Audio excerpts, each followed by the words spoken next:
invitamos a la doctora Priscila Rodríguez. Su tema es cómo y cuándo detener. La doctora Priscila Rodríguez es médico cirujano con especialización en ginecología y obstetricia infanto-juvenil de la Universidad Central de Venezuela, experiencia en control ginecológico, citología, planificación familiar, ecografía ginecológica, cirugía ginecológica, control prenatal, ecografía obstétrica y reducción quirúrgica en las situaciones que lo ameriten. Con ustedes la doctora Priscila Rodríguez. Muy buenos días, gracias por la invitación a pertenecer a este grupo en este congreso tan maravilloso como va.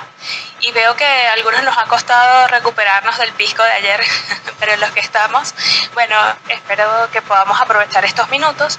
Y bueno, ya la doctora Granberg avanzó y tocó algunos de los temas que vamos a mencionar en estos próximos minutos, pero vamos a ir un poco más profundo. Y me toca hablarles acerca del cómo y cuándo detener esta pubertad precoz.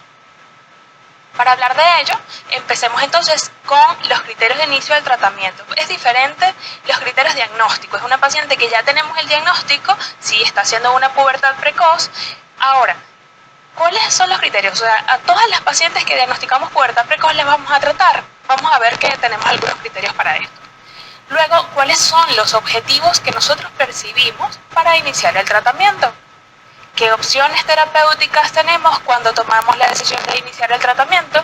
¿Y cuál es el seguimiento que vamos a tener posteriormente?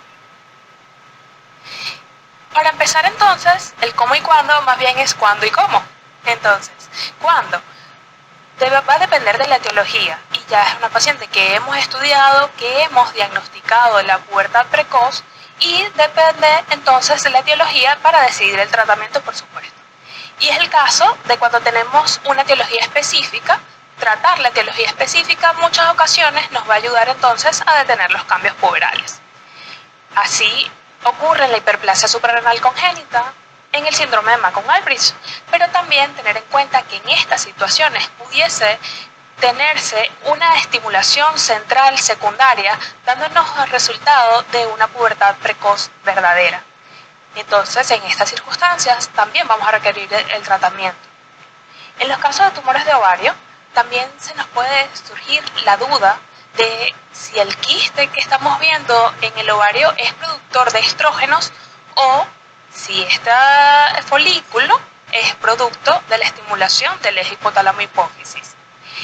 ¿Cómo orientarnos en estas situaciones? Al realizar la ecografía, si vemos múltiples folículos, entonces suponemos que es de estimulación central. Pero si vemos un folículo único y vemos el ovario contralateral que tiene un volumen pequeño y además la ecogenicidad es no homogéneo, entonces podemos sospechar que al resolver entonces esa imagen folicular única van a revertir los signos de pubertad. Cuando hablamos de pubertad precoz central, pues vamos a tener aquellos con etiología específica y las lesiones del sistema nervioso central en algunas ocasiones, al tratar esta lesión, de todas maneras necesitan el tratamiento con análogos de GnRH. Y el amartoma, que es el más frecuente, la lesión que ocasiona más frecuente pubertad precoz central, en ocasiones es de difícil acceso y se vigila, pero entonces también debemos tratar la pubertad precoz central. Y como mencionaba la doctora anteriormente, en los casos de hipotiroidismo, pues debemos tratar el hipotiroidismo para poder revertir los cambios de la pubertad. Indudablemente, pues la causa más frecuente es la pubertad precoz central idiopática, que actualmente entonces estamos viendo en la influencia genéticas con las quispeptinas y encontrándole entonces a lo que llamamos idiopática una etiología más allá. Entonces tenemos esa paciente en la que hicimos el diagnóstico, a cuáles vamos a decidir tratar. Y debemos tener en cuenta que está recomendado la documentación de la progresión de los cambios puberales y aceleración del crecimiento entre 3 y 6 meses. Una vigilia, entonces vemos que empezó temprano, pero tenemos la oportunidad de hacer el seguimiento y tuvimos una rápida progresión en esos 3 o 6 meses de seguimiento. Luego, podemos tener también que nos llega con un estadio 3 de Tanner de mama y en estas circunstancias pues no vamos a observar, sino que puede estar indicado el tratamiento. ¿Cuáles son los objetivos que perseguimos con este tratamiento? pues los objetivos principales van a ser interrumpir, por un lado, la maduración sexual, que generalmente es hasta una edad puberal normal, y por otro lado, preservar la potencia del crecimiento estatural para lograr una mejor talla final. Y luego los efectos secundarios, como prevenir el impacto emocional, aliviar la ansiedad de los padres, evitar el abuso sexual, porque sabemos que la pubertad precoz puede predisponer a nuestros pacientes a sufrir de abuso sexual, y por otro lado, retardar el comienzo de la actividad sexual con las consecuencias como el embarazo que esto puede traer. Pero quizás también nosotros querramos tener como objetivo causar amenorrea y evitar las menstruaciones en esta paciente con edad temprana. Entonces, ¿tratamos o no tratamos con agonistas? Ya lo adelantaba la doctora anteriormente, y va a depender de la talla adulta que esperamos y la talla que tenemos al momento de la evaluación. Además de la rapidez de la progresión del desarrollo puberal.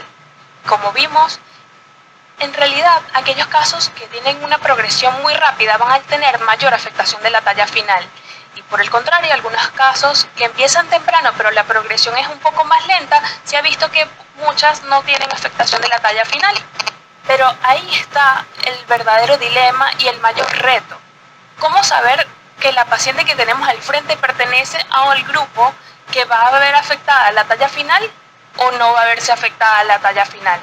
Entonces, quiero invitarles a que hagamos una conjunción de los factores y de los resultados que tengamos al frente para tomar las decisiones. Sin embargo, uno de los aspectos que nos ayuda mucho a tomar la decisión es la edad de inicio de la terapia, porque es muy conocido el beneficio que se tiene en términos de altura es inversamente proporcional a la edad a la que se inicia el tratamiento, siendo entonces que si se inicia antes de los 6 años, se obtienen mejores beneficios en cuanto a talla. Iniciar el tratamiento entre los 6 y los 8 años ha dado resultados variables dependiendo de los autores y los estudios que se han publicado, e iniciar el tratamiento luego de los 8 años, en realidad no se ha observado aumento de la talla adulta con diferencias estadísticamente significativas. Así, habla el consenso sobre el uso de análogos de GnRH y similar a lo que les he dicho hasta ahora, que cuando la terapia se inició antes de los 6 años se lograron aumentos de las tallas de 9 a 10 centímetros. Cuando se inició entre los 7 y los 8 años, estos fueron los promedios, pero como les dije, las literaturas han sido un poquito variables y en algunos obtienen buenos resultados, algunos la diferencia de la talla final no es significativa con respecto a los que recibieron tratamiento y los que no. Pero lo que sí entonces es que las niñas con inicio de pubertad precoz central progresiva antes de los 6 años se benefician más en términos de altura. Este es un estudio retrospectivo en el que se incluyeron 81 niñas y 12 niños, las dividieron en pubertad precoz central y pubertad precoz central idiopática y las tratadas con análogos de NRH y las no tratadas. Y fíjense los resultados que obtuvieron. Ellos concluyeron que las que tuvieron pubertad precoz central tuvieron peores resultados en términos de la talla final en comparación las que tuvieron la pubertad precoz central idiopática. Y que el tratamiento con análogos de NRH, utilizando las dosis ajustadas por peso corporal, fue eficaz para retrasar el inicio de la menarca y alcanzar una altura objetivo en niñas mejor que las que tuvieron en el caso de las idiopáticas. Entonces, ¿qué opciones de terapéuticas contamos? En principio de los tiempos se usaba el danazol, con su acción inhibiendo a nivel del hipotálamo de la hipófisis las gonadotropinas, y también se usó el acetato de medroxiprogesterona y el acetato de ciproterona con su acción antiandrogénica, pero se vio que también disminuían los estrógenos y ahí estaba entonces el resultado de la inhibición de los cambios puberales. Pero ¿qué pasaba? El resultado final, ¿se acuerdan de ese objetivo principal de la talla? Pues no se lograba con estos, y aunado a los efectos secundarios, entonces se dejaron a un lado. Y es desde 1986 cuando los análogos de NRH se posicionan como los fármacos de primera elección para el manejo de la pubertad precoz. Y bueno, es conocido por nosotros que en realidad la molécula de GnRH tiene una breve vida media, porque tiene una escisión rápida de los enlaces entre los aminoácidos 5 y 6, 6 y 7 y 9 y 10. Entonces, ¿qué se hizo? Se cambió los aminoácidos en la posición 6 y se sustituyó de la glicina amidase terminal para lograr entonces extender esta vida media.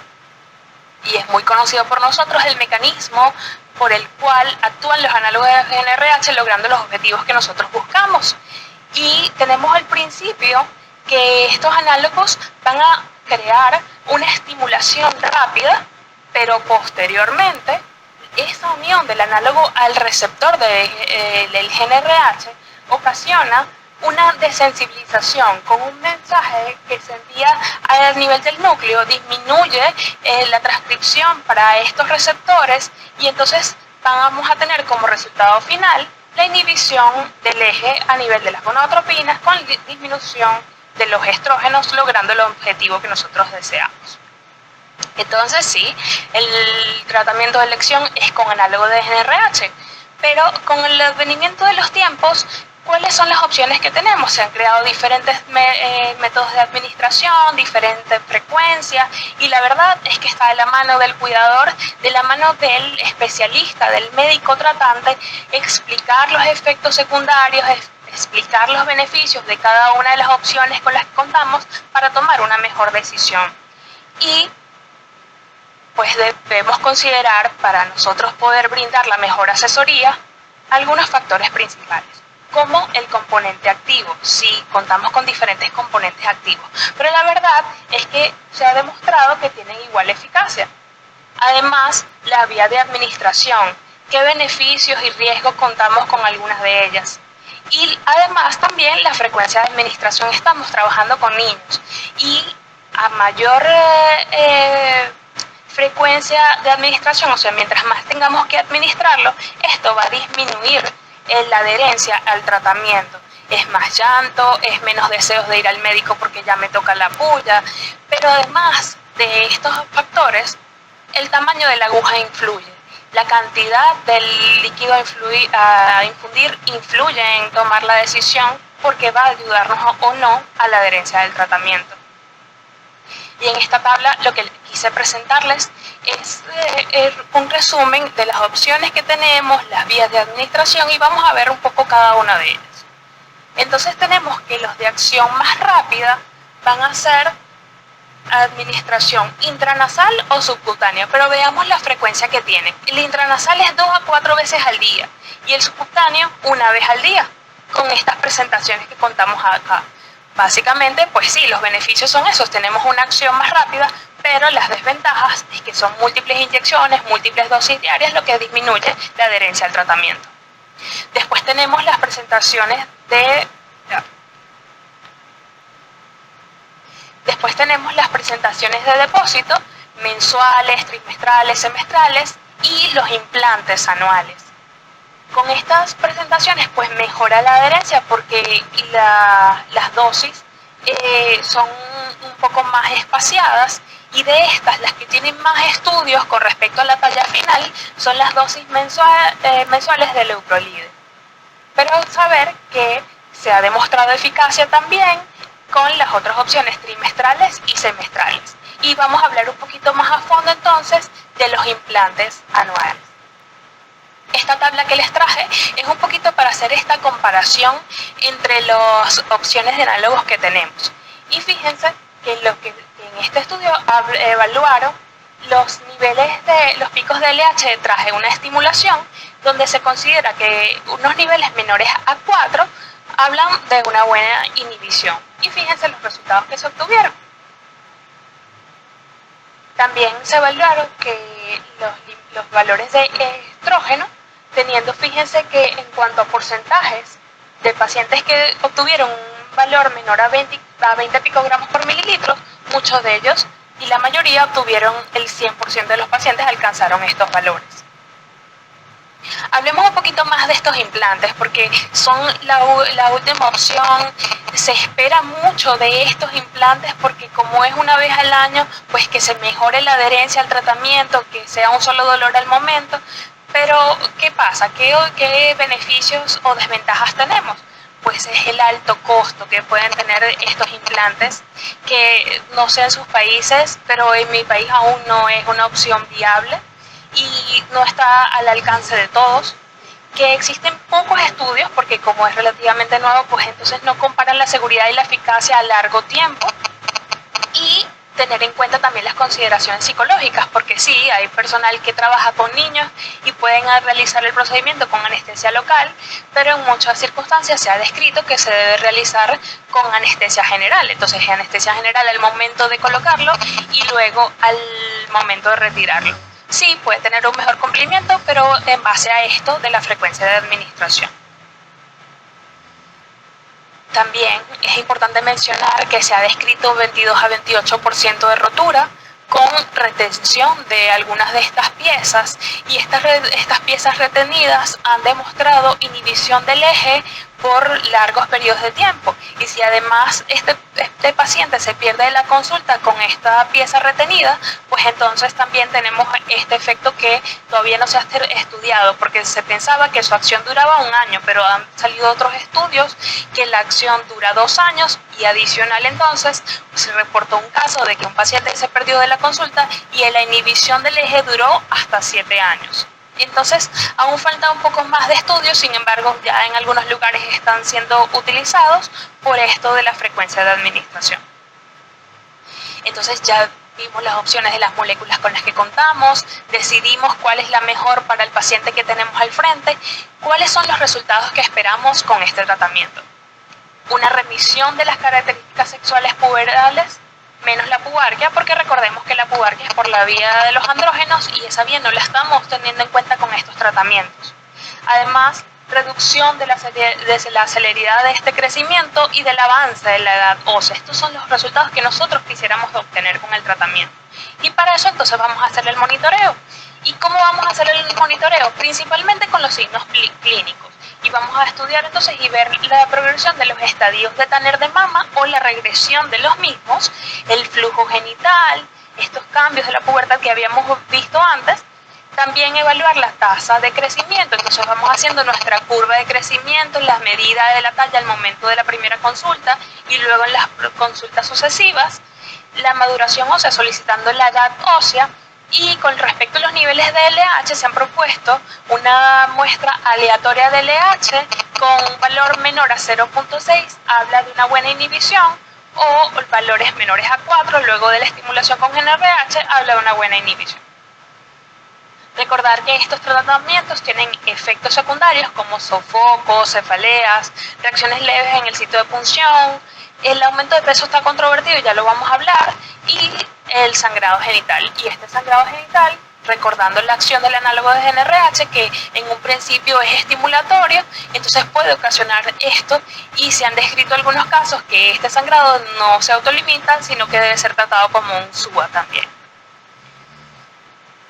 También hay otro efecto secundario que a partir de abril del 2022 la FDA indicó que se agregara una nota de advertencia por la presentación de un caso de hipertensión endocraniana idiopática en un niño que estaba cumpliendo tratamiento con análogo de GnRH. Entonces se coloca la nota de advertencia en los tratamientos, en todos los análogos de GnRH, para que vigilemos entonces signos como cefaleas, diplopías, visión borrosa, papiledema. En estos pacientes entonces tener esta consideración mientras se hacen nuevos estudios y se determina esa relación que hubo.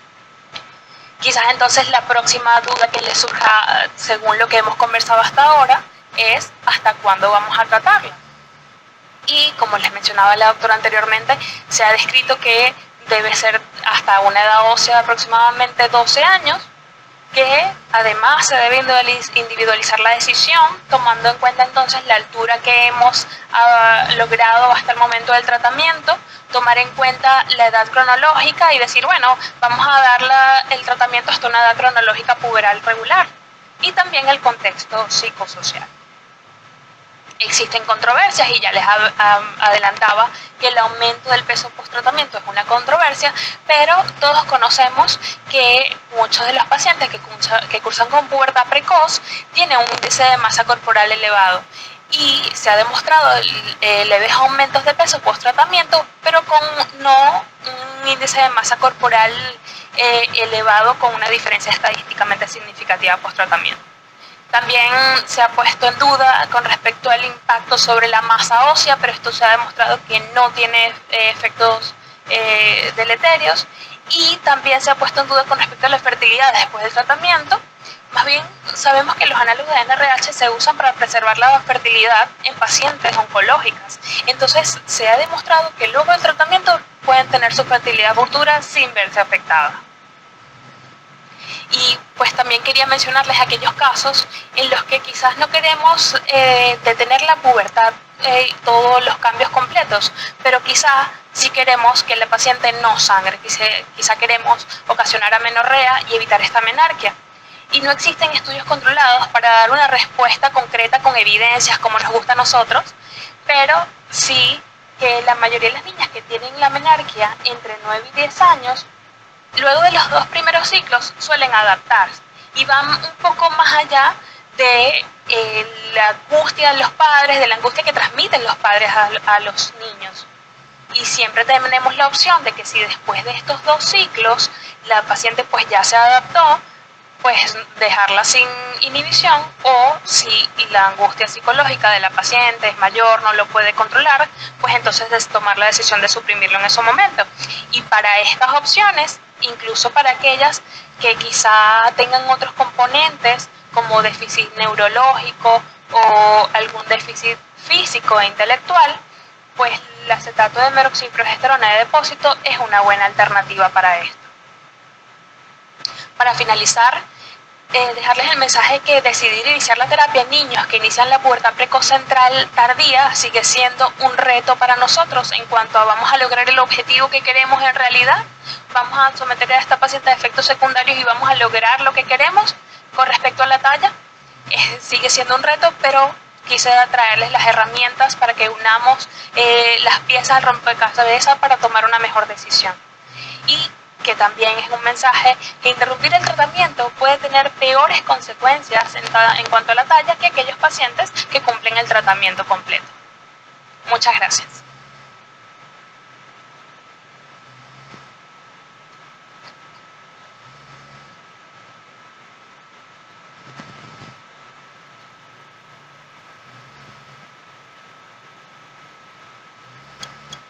Muchas gracias, agradecemos la excelente presentación de la doctora Priscila Rodríguez.